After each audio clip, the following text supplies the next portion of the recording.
Good evening, everybody, and welcome to this training webinar in English. My name is Linda, and I'm an elite Wordapper for the English team. As you can see, we're just going to have a quick introduction and a quick overview of the Wordapp badges, as the focus of the webinar is on writing a blog post of 400 words with a focus keyword. If you have any questions, please pop them into the question and answer area, and I will look to them when I get to that point in the webinar. So,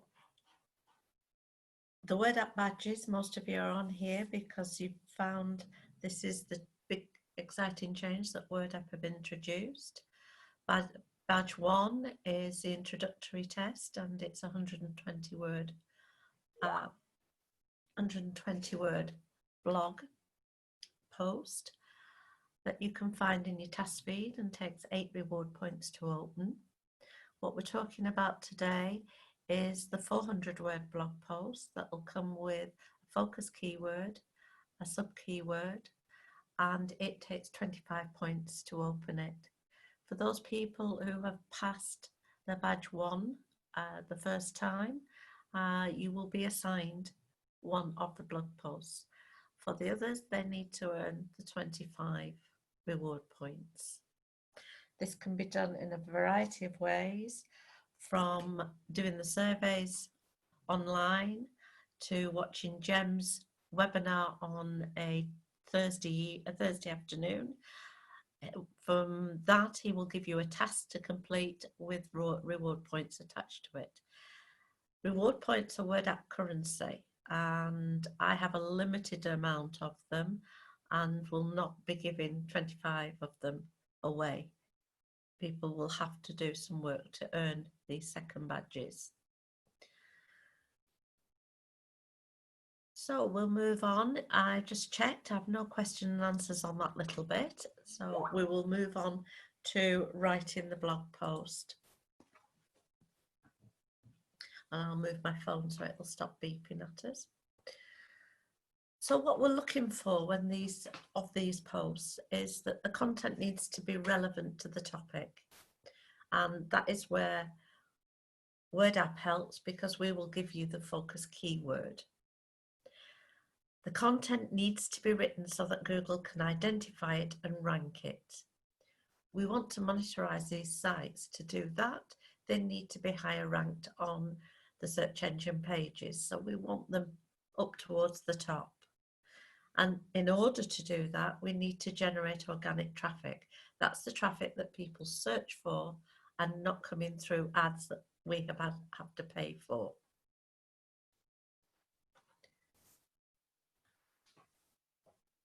The pages that we're writing, the blog posts and the landing pages, which is badge 3, needs to be for the users, not for the search engines, which seems to be a little bit contrary when we're talking about keywords and search engine optimization. But what it means here is, don't overladen it with keywords that don't flow naturally, that are not on the subject that your header is telling you it's about. Don't deceive your users, don't deceive Google. When you're planning your topic, think about what makes that website, post, page unique, valuable, or engaging. Your posts need to be read, and then people will share them.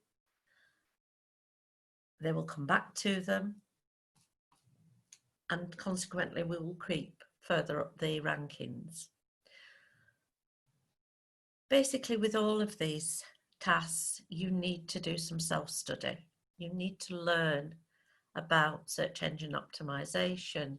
You need to learn the background to it. There are courses on wordapp.com/courses, or you can do a Google search. One of the suggestions I have for you is this.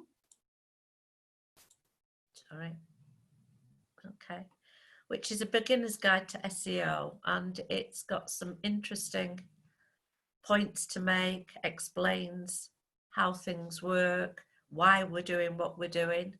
And this one's quite an interesting one, the crawling, index and ranking. So you actually know that all your hard work in putting this post or landing page together can actually be found. All of these links are on a file, but resources I'll bring up at the end, and you can take a screenshot so you've got them. As I said, all these posts are for sites we want to rank and to generate traffic, but we don't want just any traffic. We want the traffic of people who are actually interested in what the site is about. So, you know, if people are interested in buying a certain herb or want to know more about health and how you could do it with alternative practices, it's no good titling a blog "Green tea cleans the immune system" and then going on to talk about buying tea, selling tea, anything with the word tea in it. That is not what we're looking for. Focus keywords, sub-keywords, and long-tail keywords. Now, we can't cover everything in this webinar. So as you can see, I've sent you a clear message there. Look them up. There's plenty to be found online that will explain what we are talking about. The focus keyword is what Google searches for, it identifies with. And that focus keyword has to be 1 to 2% within the text. That's its density. It should always be in the first sentence if possible. If it's not, then definitely in the first paragraph. And if it isn't, rework your paragraph so that it is. It's also the first in the meta. Now, working on Wordapp, we do that for you. But one thing that came out of the blogs that we've been editing is people are making the H1 header, and that is your focus keyword, but it won't work as a meta. So you've got to remember the whole picture. So your header, strong, attractive, but won't work as a meta, then it's not going to do. You're not putting your whole your whole header in as the meta, but it's the first couple of words or 3 words that are the start of your meta. The meta description should also have those words included within the sentence. So finding those keywords, how do you go about it? Well, we have 2 ideas for you. The most simple one is Google search. And the other one is the keyword tool, which we'll be having a look at further on. When you open your task, check the language of the text. It will be written on. Obviously, we do English, but it can be British, New Zealand, Canadian, Australian, and all of them have slightly different variations in the grammar and the spelling. The link that I've put on there is quite good for English, Canadian, and American, and gives you some alternatives. So it's a useful one to have in your resources. Then you start to write your text. Now, some writers prefer to put the headings in first, some after. I tend to go with it first, but everybody's different. But your headers are important. These are what, when somebody opens your page, they scan for. They don't start reading straight away. They look for the headers. And if these are boring, badly put together, not to the point, not about the focus word, they're not going to read. They're just going to move on. You want them to stay there, you want them to read through, and you want them to click on any internal links that we've put in there.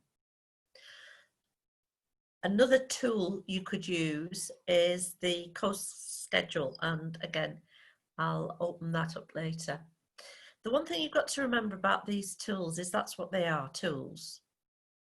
You're the writer, you make the final decision about what works for the text you're writing. These are ways to help novice and experienced writers when they're feeling stuck, they're not sure. They're useful tools in that case. So we've done some self-study. We know what focus keywords are. We know how much we've got to write. We know what language we've got to write it in. So we now are going to open our task feed and we're going to look for the tasks we're doing. Now mine is actually open, so there it is. And this is what you'll get, but obviously yours will be blank. And the first thing we do is go and read the template instructions. There will be a webinar where you see that too. That will have a link to the webinar that we're doing now. So have your spell check installed? And Grammarly is an extremely good one, free Grammarly, and it does offer you different languages to edit your text in. Any questions? No? Okay, you must be taking all of this in. So, and you can, if you carry on down, you'll find more information that can help you. If there's any negative terminologies, who it's about, and there we can find it's an English speaking audience for UK and Ireland. So we're going to be using British UK. You can check if there's sample text. There isn't one at the moment, but this one will be going up for it. And any further information that you might need to know. Then you can open the domain URL.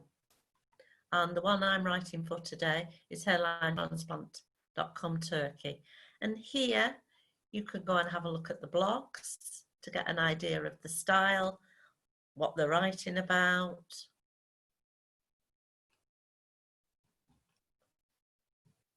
And you can go through some of the sites, the pages, and find a little bit about the tone and what it's talking about. And then you can open Google and start searching. So you're on a hairline transplantation site. I'll take a little bit of shortcut here and tell you I decided to do look at female hairline transplantation.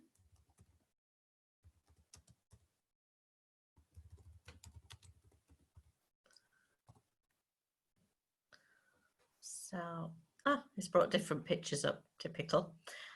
When I opened this last time, it had Afro-Caribbean women. And I thought, oh, that's interesting. I checked back with the domain. There was nothing about Afro-Caribbean. So from there, I went to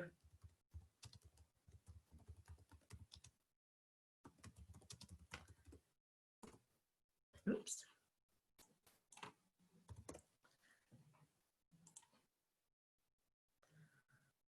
So, and then, right. So there's a lot more. Oh, and that's when I found this one, traction alopecia. And then I went on to read some of the others and I put traction alopecia in.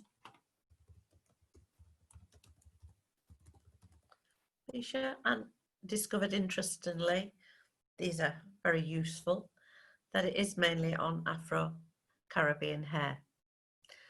So then what I did was I opened the keyword tool, keywordtool.io. It's a free tool, and I put in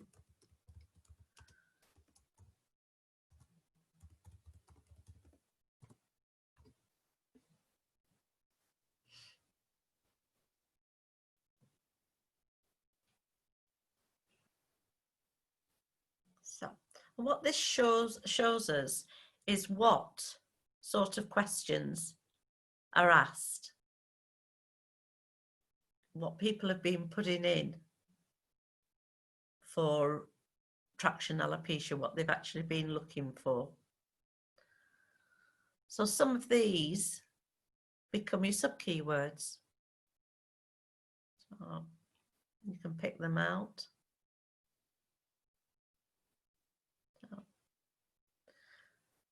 So a useful tool. You can use that with your Google search. So you can actually look at some, can hair grow back? Alopecia is hair loss. And you can pop some of these into the keyword tool and see if they've come up on searches. So that'll help you identify 2 or 3 more sub-keywords, which is part of this test, is to find the sub-keywords.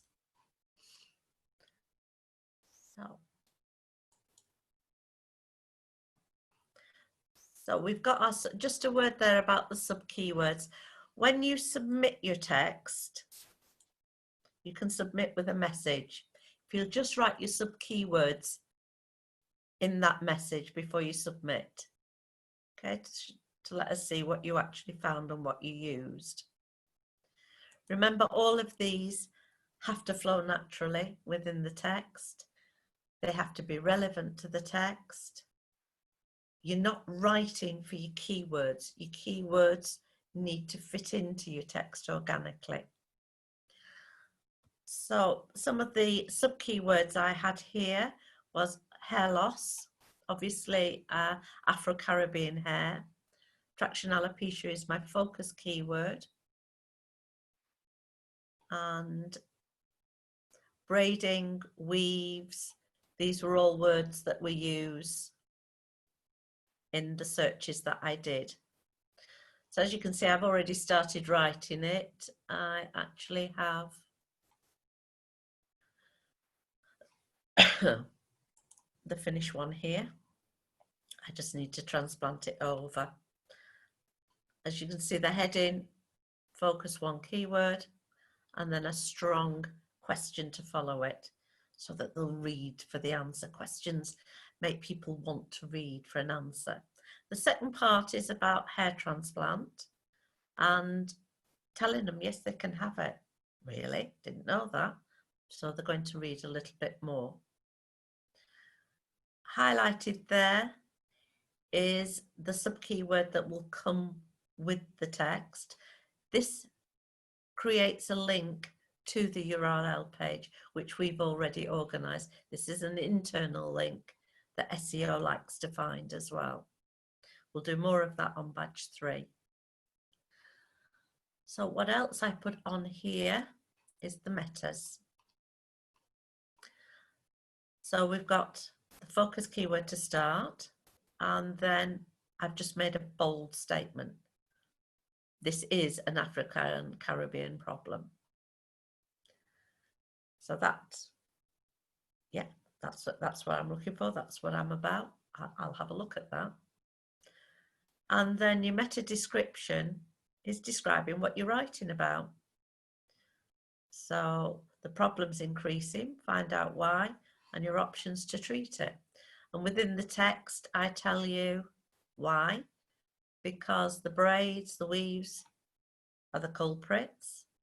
And in the second part, I tell you how to deal with it and talk about the hair transplant for women. So we've written our keywords. We've written our text. What do you do next? Do you click submit? Do you quickly scan through it? If those are your 2 options, I suggest you rethink. What you need to do is edit your work, because this, like every text we expect of you, has to be perfect. It has to have correct spelling. It has to have correct grammar. The tone has to be correct. The language style has to be correct. So you need to take the time to do this. And one of the ways I find best to edit is I take a break from my writing. I either look at some other work, or I go make a cup of tea, or whatever it is, and then I come back just to give my brain time to disassociate from what I've actually written. And then I read it out loud. And when you do that, you can actually hear the tone. You can hear when you're repeating words. And believe you me, we all have favourite words that we tend to slot in. And they can be anything and they can change, but you might use them 3 times in a 400 word blog, or even worse, twice in one sentence. You've got to learn to pick up when you do that and to change it. Check if you're using transitions. Not all your sentences start with the or this. It gets very boring to read. Sounds like a list that you've just put into a paragraph. So that's the flow we're talking about. Active sentences are what SEO looks for. So try and keep your passive sentences to a minimum. Obviously, you need to check your keyword density and you've not overdone it. Again, WhatsApp helps you with that because of the design of the template.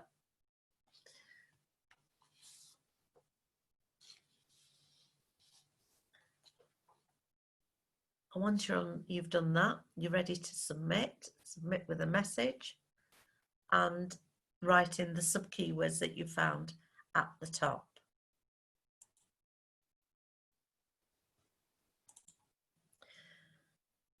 That's all I'm going to say about writing the blog post. If you have any questions, please put them in the question and answer. I just want to remind you that these are a test. Take them seriously. If we edit them and they need a little bit of tweaking, I will send them back for you to do that. If they don't come back satisfactorily, I'll then flag them.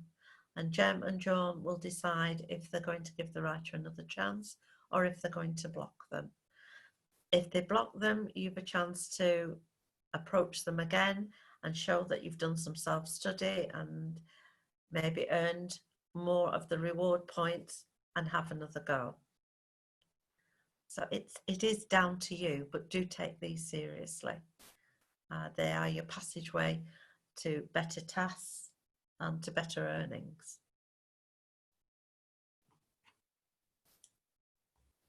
This is the resources I've mentioned throughout. The one I didn't show you, which I'm going to do now, is Drivel Defense and Hemingway app. These are tools where you can put in paragraph or your whole blog and it will analyze it and even suggest, just click here, and it will even suggest alternative words. Now I've not changed this because I like that one. The other two I don't think put the message that I want to say. You can also use Hemingway editor. Now the bottom one is the original text I did. The top one is how I altered it. Not all of it's altered, I've not taken everything out, but it actually flows a little bit better and doesn't have overlong sentences or difficult to read sentences. And that is the one you can see here that I've put in there. So then these are useful tools and certainly worth saving and having in your favourites. I'll just put the resource page up if you want to screenshot it, or of course you can ask me on Skype for them. So I hope you found this useful today, and I'm looking forward to editing your texts. Don't forget to check the URL. Don't just take the focus keyword and start to write. Your text has to fit in the website. Don't limit your website. Some of the websites you open may not be complete sites. You might just get hello world. For those, be very careful that your blog doesn't just take that focus keyword and write about it. An example is there's one site, Selkirk Golf Club. So to write a blog on just Selkirk Golf Club leaves us with not a lot to do with the website. What you would be better is picking a golfing term or golfing clothes or how the etiquette on a green to write about, which would then fit in with the website and allow us to put more content up there.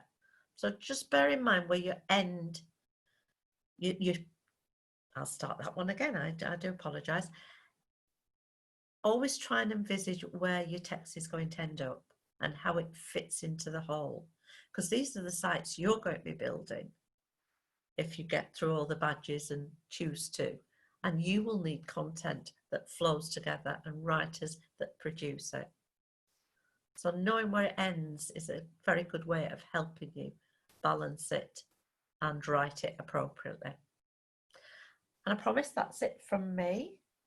Thank you for listening, and talk to you again next week. Bye bye.